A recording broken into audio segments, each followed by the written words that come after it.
मेरा नाम कुशी सिंगल है और मैं 17 साल की हूँ और दिल्ली भारत में रहती हूँ। तो कहानी इस प्रकार है। ये घटना मेरे साथ कुछ महीने पहले घटी थी। एक दिन मैं कोचिंग क्लास से लौट रही थी और हमेशा की तरह सड़कों पर लोगों की भीड़ थी और दिन का समय भी व्यस्त था। शायद शाम के 6 बजे थे। मैं उस दिन बहुत थकी हुई थी, इसलिए मैंने बस लेने के बजाय अपने लिए घर के लिए कैब बुक करने का फैसला किया।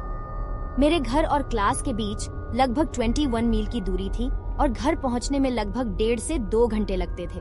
जब मैं कैब में थी तो अचानक मैं थोड़ा कांप रही थी और कार मेरे घर से लगभग 1 मील दूर रुक गई। लेकिन क्योंकि बहुत अंधेरा था, ऐसा लग रहा था कि यह काफी लंबी यात्रा होगी, इसलिए मैंने पैदल घर जाने का फैसला किया क्योंकि बहुत देर हो चुकी थी दूसरी वाहन लेने के लिए। कुछ मिनट चलने के बाद मुझे एहसास हुआ कि एक लड़की, शायद मेरी ही उम्र की, जहाँ मैं खड़ी थी उसके ठीक पास झाड़ियों के पीछे बैठी थी।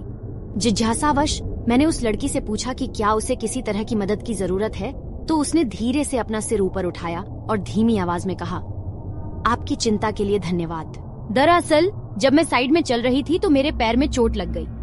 क्या आप कृपया मुझे अपना रुमाल दे सकते हैं ताकि मैं घाव साफ कर सकूं? मैंने कहा। ठीक है, लेकिन कृपया मुझे बताएं कि क्या तुमने अपने परिवार को इस बारे में बताया है? जिस पर उसने कहा, हाँ, मैंने उनसे संपर्क किया है और वे किसी भी समय यहाँ आएंगे। लेकिन घाव सचमुच दुखदाई है और मुझे इसे यथाशीघ्र ढकना होगा। इसलिए मैंने अपना बैग खोजा और जैसे ही मैं उसे अपना रुमाल देने ही वाली थी कि एक बूढ़ा आदमी मेरी ओर आया।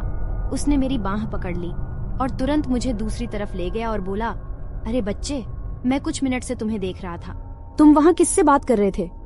तब मैंने जवाब दिया, मैं वहाँ उस लड़की से यह पूछने के लिए बात कर रही थी कि क्या उसे मेरी मदद की जरूरत है, और मैं उसे अपना हाथ देने ही वाली थी, लेकिन आपने मेरा हाथ पकड़ लिया। और अगली बात जो उस आदमी ने मुझसे कही, उसने मुझे पूरी तरह से खामोश कर दिया और मेरे अंदर एक गहरा डर पैदा कर दिया। सुनो, जिस लड़की का तुम जिक्र कर रही थी वह वहाँ कहीं नहीं थी और मुझे लगता है कि यह कोई इंसान नहीं बल्कि उस लड़की का भूत था जो 26 साल पहले मर गई थी और यहाँ दुर्घटनावश सवार हो गई थी। और यह अच्छा है कि तुमने अपना कोई भी सामान उसे नहीं दिया है, क्योंकि अगर तुमने दिया होता तो ये आपके लिए वास्तव में एक बड़ी समस्या होती जिसकी आप कल्पना भी नहीं कर सकते। अब जब तक घर न पहुँच जाओ कहीं न रुकना। मैं हिल गई और अपने होश खो बैठी और जितना हो सके उतनी तेजी से सीधे घर की ओर भागी। जब मैं घर पहुंची तो मेरी माँ ने दरवाजा खोला और कहा, खुशी, तुम्हारे साथ यह लड़की कौन है? तुम्हारे दोस्तों में से एक? उसने आगे क्या कहा, यह सुने बिना ही मैं अंदर आ गई और दरवाजा बंद करके सीधे अपने कमरे में चली गई। उस रात मुझे नींद नहीं आ रही थी, इसलिए मैंने खुद को शांत करने की कोशिश की।